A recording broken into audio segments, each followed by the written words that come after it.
Praise be Jesus Christ.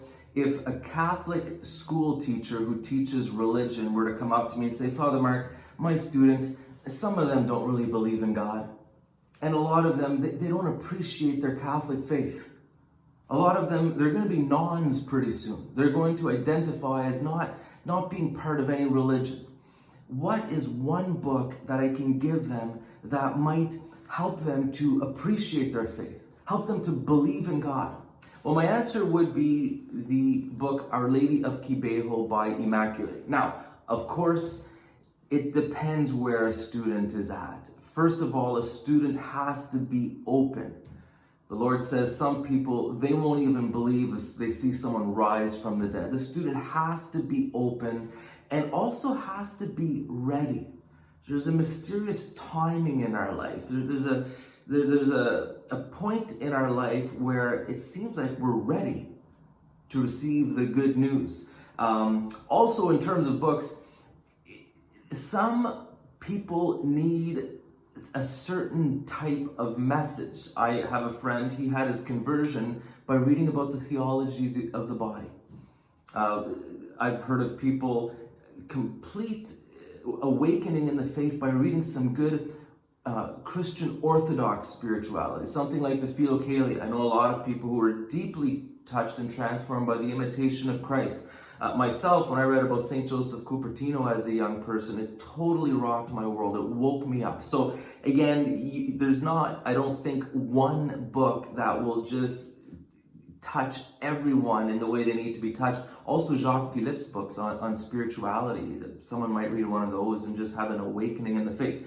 The reason I recommend Our Lady of Kibeho is because the miraculous nature of the signs that the Lord has given to us through these apparitions, they're almost beyond doubt.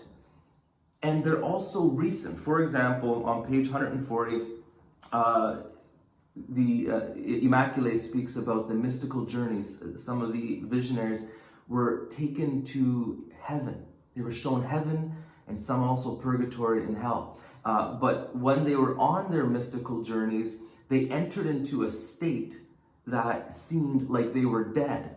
And so they had to give specific instructions that people don't bury them during this time. And they were told when they would enter into the state, when they would go off on their mystical journey, and when they would come back. And one of the cases, it's almost funny. I think a lot of people, when they read this, they find it amusing. It was announced that one of the visionaries was going to go on a mystical journey and that she would appear dead.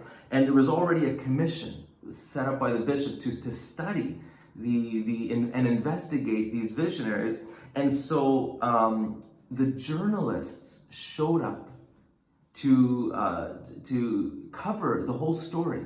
And everything was documented, of course, by the investigators. And what's amusing is, while they were waiting for the visionary to enter into this death-like state while she goes off on her mystical journey, it says, journalists also descended on Kibeho to keep the country informed of her progress. With little else for them to report until the appointed time on Friday afternoon, they broadcast the arrivals of each member of the Commission of Inquiry, noted the doctors and nurses assigned to monitor the visionary's vital signs, described the medical equipment being carried into the building, and of course, announced the arrival of the visionary herself. And what's kind of cool is that you can go back and listen to and read these journalistic reports. This isn't back in the Middle Ages. This is in our time. And then they go on to describe the mystical journeys and so on. God is real, and He gives us signs so that we may believe. And again, I just find this little book here on Our Lady of Kibeho, it just touches on so many of the realities of our Catholic faith, from so many different angles, in a really beautiful, simple way. It's a wonderful story. It's mind-boggling. And again, at this point in my life, having read many books, I would say this would be my #1 book for young people who don't believe in God, who don't appreciate their Catholic faith. Get them to learn about the apparitions of Our Lady of Kibeho, and perhaps that will wake them up to the reality that God is real, that our Catholic faith is real, and that they are made for eternity. Viva Cristo Rey.